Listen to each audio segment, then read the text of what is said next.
antes de tener el problema de la pandemia, nuestro tráfico y nuestra conducta vial estaba muy lejos de ser normal. El hacinamiento en el transporte, el salvajismo vial era una conducta de tránsito completamente anormal. Ahora, con la salida de la cuarentena, con la reducción del aforo del transporte público, esta va a ser una nueva anormalidad. Pero me quedé corto porque ahora que estamos viendo los primeros días de la salida gradual, entre comillas gradual, del confinamiento, estamos viendo una anormalidad recargada. Solamente que ahora esto puede tener consecuencias fatales. Antes viajábamos apretaditos y teníamos lamentablemente casos pues de acoso, de incomodidad, pero ahora eso va a pasarnos la factura. Ya cruzamos la frontera de los 10.000 fallecidos y lamentablemente todo hace indicar de que va a haber un nuevo rebrote, y como lo había anunciado la Organización Mundial de la Salud, esto está entrando en su peor fase. Doctor Jorge Yamamoto, muy buenos días, le saluda Ángel Mendoza.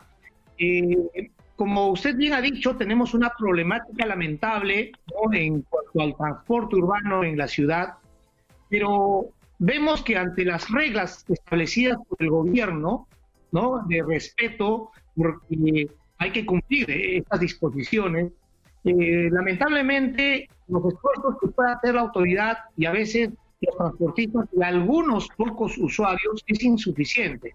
Entonces, ¿cómo entender, ¿no?, cómo entender desde su profesión, ¿no?, no sé si usted puede hacernos un análisis, que la gente, sabiendo que si sube a un transporte público sin cumplir las reglas y está exponiendo su vida, y suben a pesar que el vehículo está lleno y pugnan por, digamos, tratar de subir a este vehículo arriesgando su salud y su vida? ¿Por qué lo hacen? O sea, ¿qué es lo que está pasando? ¿Qué es lo que sucede en ellos? ¿Por qué prefieren, digamos, ponerse en riesgo o poder llegar rápido a su destino antes que cuidar su salud y su vida? ¿Qué es lo que pasa, doctor? Buenos días, Ángel, un gusto saludarle. Efectivamente, aquí hay un problema psicológico. Si la conducta humana fuera racional, fuera coherente, no se necesitaría los psicólogos, pero como la conducta en general es a veces automática, poco predecible, pero en el Perú la mayoría de veces es irracional y predecible, pero por el lado inadecuado, hay que apelar a la ciencia del comportamiento para prevenir estos temas. Lamentablemente, economistas, políticos y psicólogos improvisados son los que han estado analizando esta situación. Por ejemplo, el ministro de Defensa y el ministro del Interior salieron a quejarse el primer o segundo día de la cuarentena que la gente no ha entendido que hay que guardar distancia. Pero yo, con todo respeto, replicaría que ellos son los que no han entendido que la conducta humana tiene que manejarse con un plan de cambio de conducta, no solamente con un discurso y con una invocación. Todos los que han educado hijos saben que de hablar bonito no es suficiente. Todos los jefes de recursos humanos saben que hablar bonito no es suficiente para conducir una fábrica, más aún para conducir un país. Entonces, ¿qué es lo que ocurre? El peruano tiene varios valores. Uno de ellos es ser chamba. Un segundo ya no llega a ser un valor, pero sí es una actitud de no tenerle miedo al riesgo, debido a que si tuviésemos miedo al riesgo no saldríamos a la calle, no tomaríamos combi, no comeríamos ceviche. Entonces nuestras dificultades cotidianas nos han hecho tener una suerte de bloqueo al miedo, que nos ha hecho sobrevivir a la buena o a la mala, pero ahora nos está jugando una tremenda mala pasada. Además de esto, tenemos que entender cómo funciona un hábito. Esta es la palabra clave, no conducta racional, sino hábito. Primero, que el hábito no entra por el razonamiento. Es como cuando estamos bañándonos, uno no piensa, comienzo por la cabeza, por el pie, el jabón, el champú, sino que uno entra a la ducha y automáticamente se cumple esa secuencia. Lo mismo va a ocurrir en toda conducta repetitiva, como hacer cola, como treparse a la buena o a la mala, al bus, etcétera, como ir a comprar al mercado. Entonces ahí lo que hay que hacer es evitar la activación del hábito y generar un nuevo hábito. Y para eso no entra para nada el discurso, sino que entra el bloquear la conducta. Entonces, si yo me quiero meter a la mala y de pronto tengo una reja y hay una cola tipo ingreso de concierto, entonces no puedo activar mi hábito. Pero si lo repito 3, 4, 15 veces, ahí se va instaurando un nuevo hábito. Entonces, más que floro, es generar estructuras y planes de cambio de comportamiento, con castigos, con premios, con canalización de la conducta. Doctor Yamamoto, en realidad, ¿qué es lo que debería hacerse para que cambiemos esta conducta que tenemos rutinaria y que no nos permite darnos cuenta que hay una peligrosidad que tenemos que enfrentar respecto al virus? Sí, efectivamente, incluso antes del programa de cambio de hábitos, lo que había que hacer es una simple aritmética. ¿A qué me refiero? Nosotros habíamos calculado que si se daba la apertura general iba a ser un tema catastrófico por una sencilla razón, porque no iba a haber espacio suficiente para las personas que tenían que movilizarse. El presidente en su discurso hizo un cálculo basado en que no hay colegios, no hay universidades, pero lamentablemente parece que el cálculo del presidente estuvo sumamente errado. Entonces, para comenzar, si es que no se da la oferta de un transporte suficiente, no va a haber choque eléctrico ni rochabús que frene la calidad del perdón, que no frene la realidad, o sea, que frena la realidad, que la gente quiere viajar y es insuficiente justamente la oferta de los buses que comenta, doctor. Exactamente, porque el peruano en este contexto, y debo decir, lamentablemente es muy chamba y va a pelear y agarrar su trabajo con las uñas y va a terminar habiendo este problema. Entonces, ahí hay dos caminos: aumentar el volumen y la capacidad del transporte, que eso no va a ocurrir de la noche a la mañana, o reducir el flujo de pasajeros. ¿Y eso cómo se hacía? Con una liberación gradual y calculada numéricamente de cuáles son las personas que van a ir a trabajar.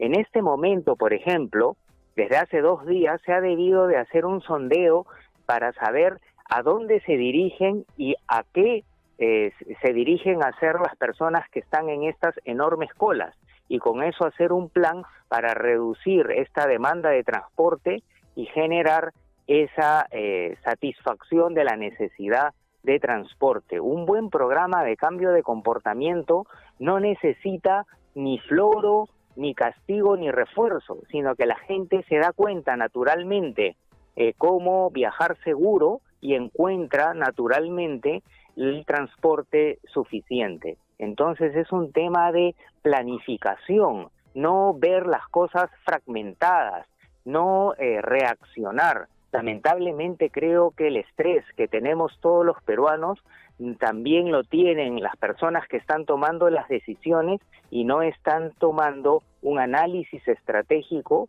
y acciones basadas en evidencia y basadas en las disciplinas científicas, en este caso la ciencia del comportamiento, para evitar decenas de miles de muertes.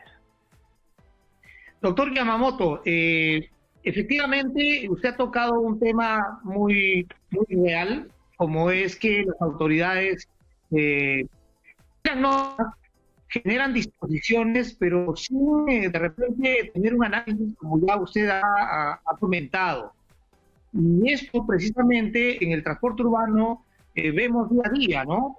Por un lado, por ejemplo, hay muchos especialistas que establecen que debe haber carriles segregados para el transporte público, porque obviamente si casi el 80% de ciudadanos viaja en este servicio, indudablemente en las pistas que deben tener preferencias son ellos, ese 80%. Entonces, pero si no hay carriles segregados, definitivamente los vehículos de transporte público están atrapados en la congestión vehicular. Entonces, más horas pasan ellos en un bus de transporte urbano, más probabilidades de contagio, y no estamos haciendo nada para que esto se reduzca, repito, a través de estos carriles segregados. Pero en todo caso, doctor, esto es una de las tantas medidas, porque también, por ejemplo, no se tiene, lamentablemente en el transporte público, una implementación del pago mediante medios como una tarjeta sin contacto para evitar usar el dinero, ¿no? El billete o el sencillo, entre otras cosas. Eso quiere decir que realmente el gran problema proviene de la autoridad, porque es la autoridad quien planifica, quien gestiona una ciudad, y por lo tanto, si no estamos teniendo una receptividad por parte de ellos, una planificación ordenada, entonces, ¿qué le queda al peruano? Al peruano emprendedor, que sí o sí necesita movilizarse en la ciudad para poder trabajar y entre otras actividades. Pero más allá de ello, doctor, si tenemos ya una falencia que la autoridad no cumple su labor como debería de ser, como usted bien ya indicó, y no solamente todo es verso, y menos normas, no lejos de la realidad.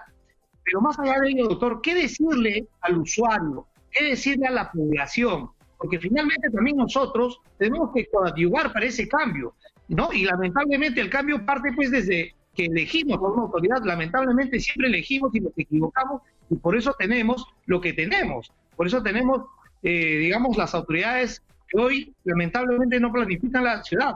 Entonces, ¿cuál es el mensaje que usted le daría al ciudadano común y corriente ante la falencia de su autoridad? ¿Qué hacer nosotros como ciudadanos, como peatones de las vías en el día a día? Qué buen punto.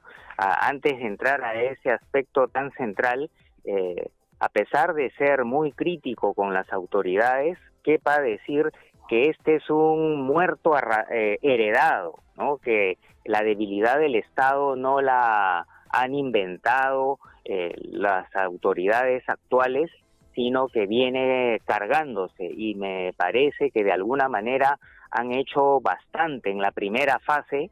Creo que les debemos mucho, porque si me imagino cómo hubieran actuado otros presidentes, estaríamos ya con 5 veces más de fallecidos. Y no solamente es la autoridad ejecutiva, sino el problema ampliamente conocido de un Congreso que no ayuda, y también una cascada de ejecución en donde la corrupción y sobre todo la ineptitud, la incapacidad, el temor a perder el puesto y hacer chicheñó, hacer lo que le dicen arriba y no opinar, esos son problemas centrales que ahora son los que están costando muchas vidas. Pero bueno, en esta situación efectivamente el tema es qué cosa podemos hacer los peruanos de a pie que no sea llorar y deprimirnos, porque esa no es una salida. Entonces, lo primero que habría que decirles es que no entren en piloto automático, ¿no? ¿Qué quiere decir? Yo sé que debo de cuidarme, que puedo contagiar a mis familiares, pero hay que chambear, pues. Y hay que jugársela. Esa es la palabra que uno tiene que tener en cuenta, que puede ser tremendamente dañina para mí mismo y para mi familia. Entonces decir, aguanta, ¿cómo que me la juego? Ya, vamos a jugárnosla, pero de manera inteligente. Entonces, juntar la platita que tanta falta nos hace, pero es la mejor inversión, y tener una buena máscara, y en las condiciones de vida. porque hay una enorme cantidad de peruanos que están usando la máscara como amuleto, no siguen las características de ponérsela bien, las características de una máscara que no sea bamba y que efectivamente filtre. Entonces ahí empezamos a tener una conducta más racional. Ya, nos ponemos también el protector facial, no importa si salgo como Darth Vader con una máscara negra, pero me estoy cuidando por doble partida. Llevo mis cositas para lavarme las manos y en determinado momento, cuando la cosa está muy complicada, ya no voy al centro comercial, veo que esta pollería o este chifa no me da confianza, me voy a otro o me preparo las cosas en mi casa. Entonces, maximizar las 3 normas que se han dicho hasta el aburrimiento, pero ejecutarlas debidamente y cuando ya está muy maleado el asunto, tirar para atrás. Eso es importante porque tampoco no se puede decir, como tristemente han dicho algunos periodistas, que se levanten más temprano, porque no saben pues que hay gente que se levanta a las 4 de la mañana para llegar a limpiar su casa, ¿no? Entonces hay que tener, y la gente necesita ir a chambear, pero cuando ya está demasiado maleado, hay que empezar a medir si vale la pena arriesgarse, porque muerto uno no puede llevar pan para la casa.